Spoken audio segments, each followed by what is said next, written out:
Tragjedi në malin Faito, shkëputën kablot e teleferikut, humbin jetën 3 persona. Një aksident i rënd ka ndodhur në teleferikun e Monte Faitos në Itali, ku 3 persona kanë humbur jetën, një është plagosur rënd dhe shoferi kabinës rezulton ende i zhdukur si pasojë e shkëputjes së kablove që mbanin teleferikun. Ngjarja ndodhi në orët e pasdites së sejntes, kur një nga kablot e sipërme ra në tokë, pak para se të mbërinte në stacionin përfundimtar.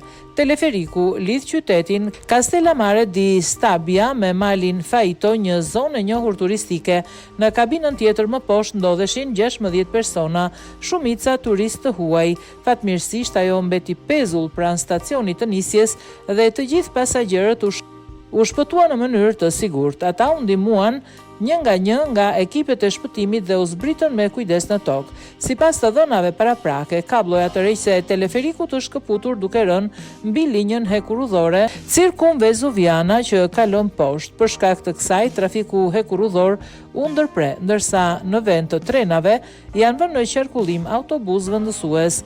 Ndërkohë, një kabin tjetër në pjesën e sipërme të teleferikut është ende bllokuar dhe në bord mendohet se ndodhen 4 pasagjerë dhe një operator. Kabina nuk mund të shihet për shkak të mjergullës së dendur dhe nuk ka komunikim radio me të.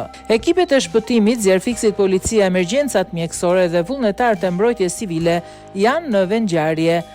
Prefekti i Napolit dhe presidenti i rajonit Campania, Vincenzo De Luca, po ndjekin situatën nga afërt. Teleferiku kishte rifilluar në 10 prill pas një periudhe mbyllje sezonale. Linja është e njohur për pamjet e bukura që ofron mbi det dhe male dhe vetëm këtë vit ishte përdorur nga mbi 113.000 persona. Pas përfundimit të operacioneve të shpëtimit, prokuroria e Torre Annunziata do të nisë një hetim për të kuptuar arsyet e këtij aksidenti tragjik dhe për të përcaktuar nëse ka patur ndonjë neglizhencë apo gabim teknik.